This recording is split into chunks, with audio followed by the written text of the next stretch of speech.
नमस्कार, स्वागत है आप सभी का हमारे चैनल पर।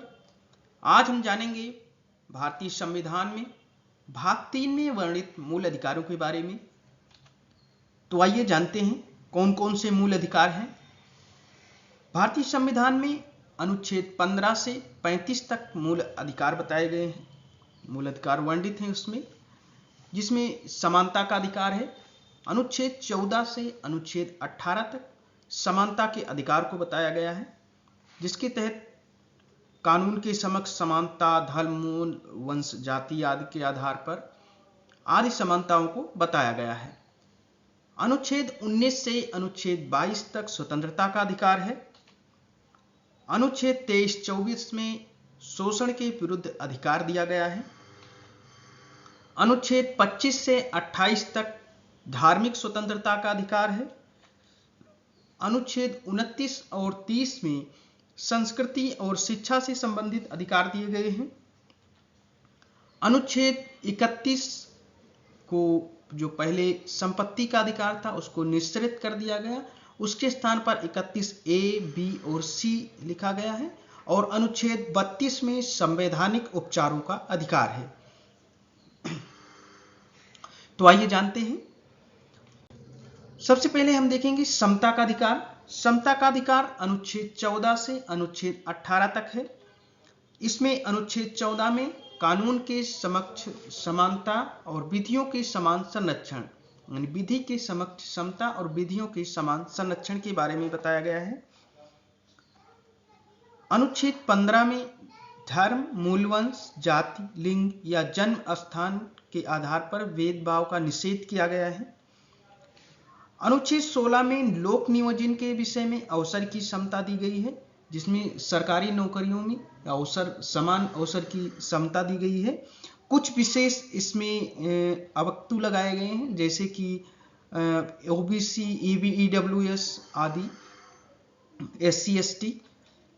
अनुच्छेद 17 में अस्पृश्यता यानी छुआछूत का उन्मूलन किया गया है, उनका अंत किया गया है। अनुच्छेद 18 उपाधियों का अंत करता है। इसके बाद अनुच्छेद 19 से लेकर के अनुच्छेद 22 तक हमें स्वतंत्रता का अधिकार है।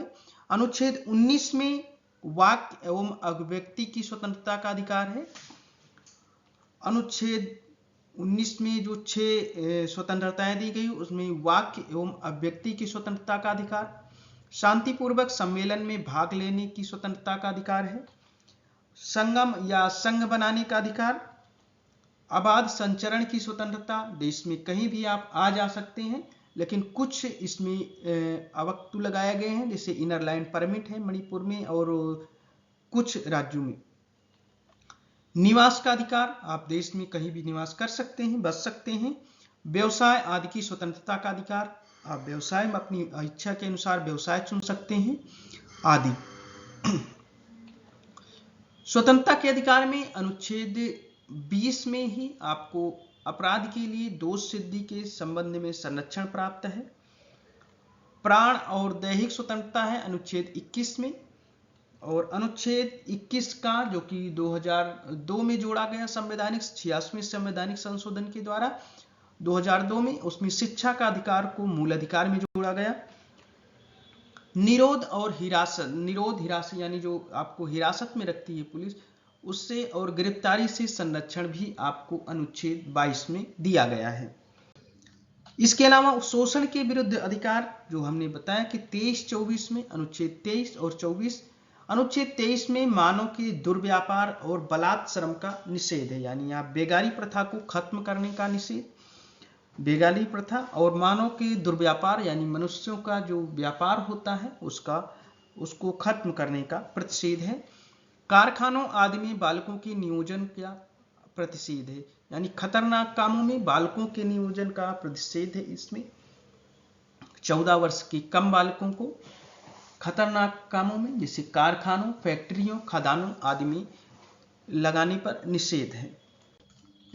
अनुच्छेद 25 से 28 तक धार्मिक स्वतंत्रता का अधिकार है, जिसमें अंतःकरण, अनुच्छेद 25 में अंतःकरण की और धर्म के अबाध रूप से मानने, आचरण और प्रचार की स्वतंत्रता है। कोई भी व्यक्ति अपने धर्म को मान सकता है, किसी भी धर्म को, उसका आचरण कर सकता है और उसका प्रचार कर सकता है। अनुच्छेद 26 में धार्मिक कार्यों के प्रबंधन की स्वतंत्रता है। आप कोई भी धार्मिक संगठन के प्रबंधन की स्वतंत्रता ले सकते हैं। धर्म की अभिवृद्धि के लिए करों के संदाय से स्वतंत्रता है, यानी कि राज्य किसी धर्म विशेष की अभिवृद्धि के लिए करों से स्वतंत्रता मिलती है राज्य से।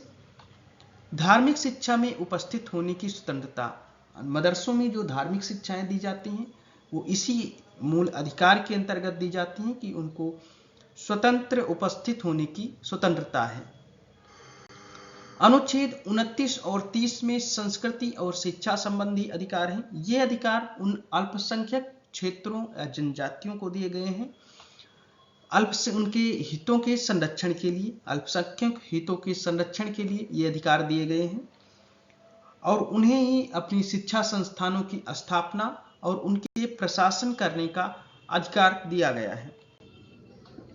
संवैधानिक उपचारों का अधिकार, ये सबसे महत्वपूर्ण अनुच्छेद है। अनुच्छेद 32, अनुच्छेद 31 जैसे हमने बताया कि उसमें पहले हमें मूल अधिकार हमारे साथ थे, लेकिन बाद में संविधान संशोधन के द्वारा अनुच्छेद 31 को हटा दिया गया, जो कि संपत्ति का अधिकार था। उसके स्थान पर अब हमें कुछ संवैधानिक संशोधनों के अधिकार मिलते हैं, जिसमें 31A, 31B और 31C। आइए देखते हैं अनुच्छेद 32 को। संवैधानिक उपचारों का अधिकार है इसमें। इसके अंतर्गत सुप्रीम कोर्ट, जो कि भारत का सर्वोच्च न्यायालय है, उसे संविधान का संरक्षक दिया गया है और संविधान का वो संरक्षक है, और न सिर्फ संविधान का वो बल्कि आपके मूल अधिकारों का भी संरक्षक है। अनुच्छेद 32 को संविधान का सबसे महत्वपूर्ण अनुच्छेद माना जाता है, क्योंकि ये प्रावधान करता है कि मौलिक अधिकारों के संरक्षण का अधिकार जो है वो स्वयं में एक मौलिक अधिकार है। इसके तहत 4 बातें निम्नलिखित हैं। मौलिक अधिकारों को प्रवर्तित करने के लिए समुचित कार्रवाइयों द्वारा सर्वोच्च न्यायालय में समावेदन करने का अधिकार प्रत्याभूत है। सर्वोच्च न्यायालय किसी को भी मौलिक अधिकार के संबंध में निर्देश दे सकता है, रिट जारी कर सकता है। संसद को ये शक्ति प्राप्त है कि वो किसी भी अन्य न्यायालय को सभी प्रकार के निर्देश, रिट आदि जारी करने की शक्ति प्रदान करें। और यहाँ कोई अन्य न्यायालय उच्च न्यायालय सहित शामिल नहीं है, क्योंकि अनुच्छेद 226 पहले ही निर्धारित कहता है कि ये शक्तियां उच्च न्यायालय में निहित है।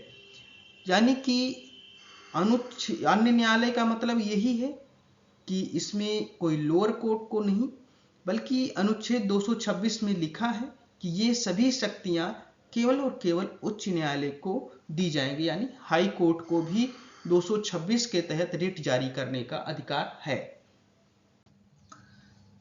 इसके अलावा ये धार्मिक स्वतंत्रता का अधिकार लिख गया है, गलत। अनुच्छेद 33 से 35 तक जो हमारे अन्य अधिकार हैं मूल अधिकारों में, उनमें अनुच्छेद 33 ये संसद को अधिकार देता है कि वो सशस्त्र बलों, अर्धसैनिक बलों, पुलिस बलों, खुफिया एजेंसियों और अन्य के मौलिक अधिकारों पर प्रतिबंध लगा सके, युक्तियुक्त प्रतिबंध। इसके अलावा अनुच्छेद 34 ये मौलिक अधिकारों पर तब प्रतिबंध लगाएगा जब भारत में या किसी राज्य में भारत के मार्शल लॉ लागू हो। मार्शल लॉ के सिद्धांत को जो है ये ब्रिटिश कानून से लिया गया है। हालांकि मार्शल लॉ की व्याख्या जो है वो संविधान में कहीं नहीं की गई है, लेकिन इसका शाब्दिक अर्थ है कि सैन्य शासन। अनुच्छेद 35 जो कि हमारे मूल अधिकार का अंतिम अनुच्छेद है, ये अनुच्छेद केवल संसद को कुछ विशेष मौलिक अधिकारों को प्रभावी बनाने के लिए कानून बनाने की शक्ति प्रदान करता है, और ये शक्ति राज्य के विधानमंडल यानी विधानमंडल या विधानसभा को प्राप्त नहीं है। तो ये मौलिक अधिकारों से संबंधित टॉपिक आपको कैसा लगा कमेंट बॉक्स में अवश्य लिखें, और हमारे चैनल को लाइक करें, वीडियो को शेयर करें। धन्यवाद।